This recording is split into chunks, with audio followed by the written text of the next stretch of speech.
Are you having trouble this season carrying on DPS? What might be the problem in your average rank game is you're not playing the proper DPS for every situation to get the most amount of impact. That being said, in this video, I'm going to be breaking down all the things that you need to know in order to pick the exact best DPS to hard carry no matter what game you're in. If that sounds good to you, smash that like button. We got no time to waste. Let's just jump right into it, shall we?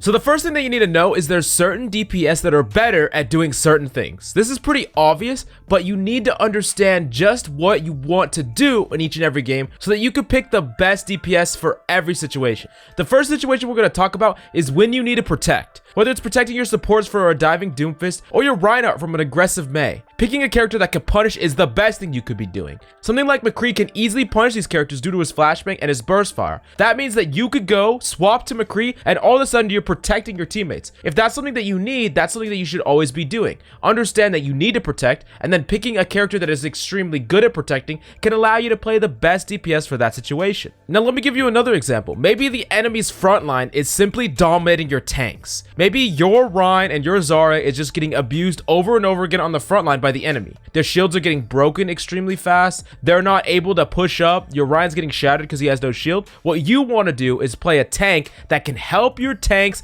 create space. Now you might be asking, what characters can help me do that? What you want to be doing is playing characters that really want to help your team push up on the front line and can put in value to help your teams out. Let me give you a good example of this. A character like Mei, extremely good at helping your tanks create space. Mei almost takes an off-tank role and really helps enable both your tanks. If you have two tanks that are trying to play together, but they're just getting abused, I mean, they're just getting dominated over and over again, they need a lot of help. Playing a character that can help them take space can be one of the best ways to enable them. It can be one of the best ways you can win. Now, just like with the protect example, you need to understand what is it that my team is lacking and what can I play to help them out. And that's a perfect example of something that you can play and help your tanks take that space and create that space. If they're really losing the tank matchup, you can help them out. Don't just complain, yell at them. You can do steps to play the best DPS for that situation. Now, moving on to the next category we have on our list, it's when you want to solo carry. We've all had those games where nothing feels like it's happening. You know, you're trying to help your tanks with something like Mei and it doesn't work. You try to protect your team and you don't get enough resources, or for whatever reason, you don't find enough impact. What you can do in these games is play a character that can solo carry. And these are characters that you should always have in your back pocket. A character that can have insanely high potential impact and has the potential to just hard carry teams, even with very little resources,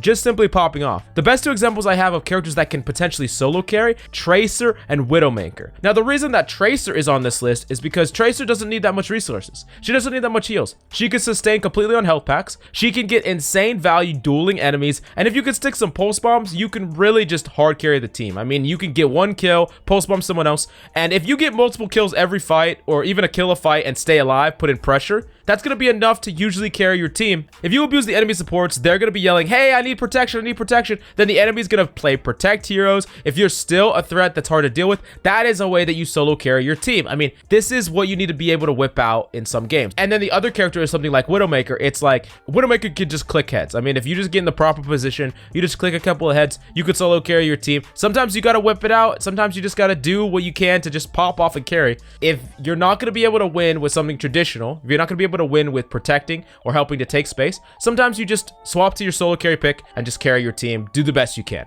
Then the next thing you need to understand is I gave you some examples for different heroes that are better at doing these things, but there's also playstyle versus character changes. Sometimes you can play a character in a way that promotes a different sort of situation. Let me explain.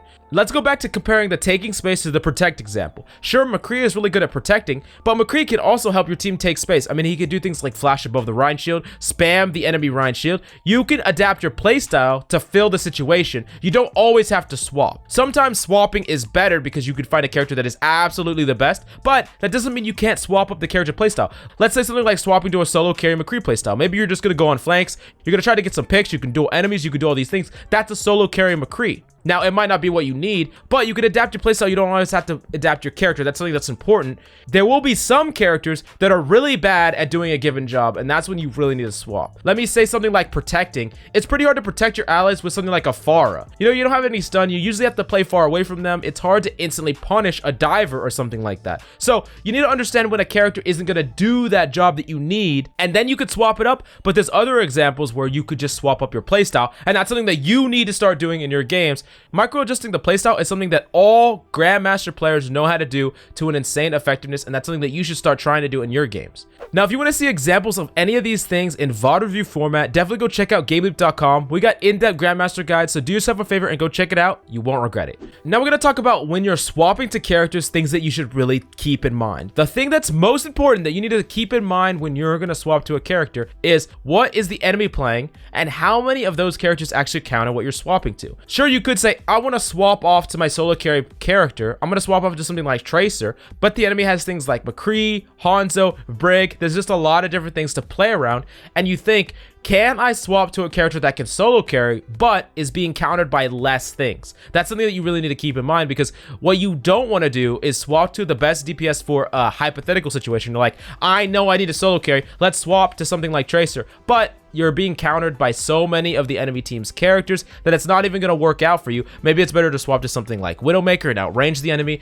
something like Doomfist that doesn't really care as much about a Brig. There's different characters that you can play, and you can still try to play the best DPS for every situation without playing into all your counters. So definitely look at the enemy team's composition before you swap, even if you're swapping for a specific reason. The second thing that you need to do is, especially when you're trying to win a fight, think about what the enemy's ultimates are. What does the enemy have? And if you're swapping to a character because you're getting shut down or you're not getting any effectiveness, what you need to try to do is think about characters that can do something to actually win a fight where the enemy has an ultimate. Let's say something like a Graviton Surge. You know that the enemy has a Graviton Surge. What can you do about it? You could hypothetically swap to Genji and reflect it, but that's going to be extremely difficult. What's something else you could do about it? You could probably play Mei. You can wall right underneath you and your team when you get grabbed, and then all of a sudden all of you are out of the grab range. You're protected from the grab dragon, whatever. There's different things that you can do to actually make a game plan to win even against ultimates. Sometimes you know that the enemy has a whole bunch of ultimates and you're like, maybe the only way I win this is if I swap to Widow and headshot two people. Maybe that's what you have to do.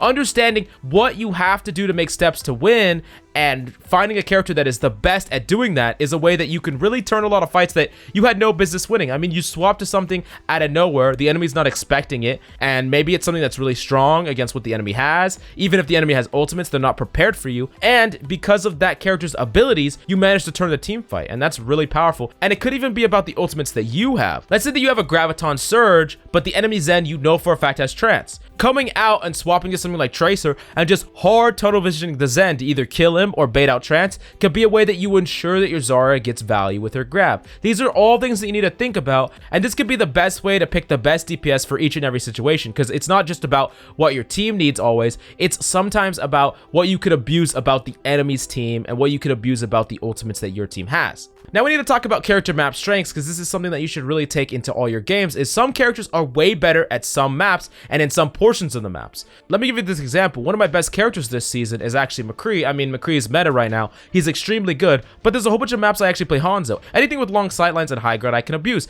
Nubani, Havana, there's many places where I'll use Hanzo instead because he can abuse the high ground for one, and he gets to use his effective range much better than something like McCree because he can one-shot and hit targets way farther away. Just because McCree is on paper a better character doesn't mean that I can't just play the better character objectively on the maps that really abuse his kit. That's something that you can really do. Don't be afraid to kind of swap it up, especially with characters that have low powered ultimates. There'll be times where I'll play a Hanzo through like the first and second stage of a map, but once they get to the third part of the payload when things are much closer or something like that, I'll swap to something like McCree because I think McCree is easier to get value on as long as the map is closer. So understanding map strengths, understanding what characters are good on maps is a way that you can pick the best character for that situation. You don't always need to just play the de facto best character. Sometimes the map can dictate what's good and bad. Now, of course, we need to talk about the extra circumstances. There's always circumstances that you need to fill to, and these are really important. Circumstances like when you need to kill a Pharah. Now you need to find a way to fit into those three categories we talked about,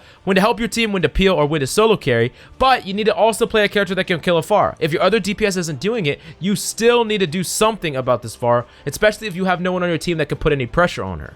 you can still try to fit that mold, but at the same time picking a hit scan. But that kind of bottlenecks what you could pick, but there's still many characters that can help kill a Pharah and fill one of those 3 roles we talked about. Now, another circumstance that could come up is if you're getting rolled by a Smurf. What you should really try to do if you're getting rolled by a Smurf, and I mean a really hard Smurf. Let's say the Smurf is just killing your team over and over again. You need every single edge in the matchup. You really need to be playing that character's hard counter. Let's say you're getting rolled by a Smurf Hammond. Playing something like Sombra is insanely good. Even if you're not great at Sombra, playing a character that just neutralizes the enemy's strategy and tunnel visioning that character can be the way that you have the most impact.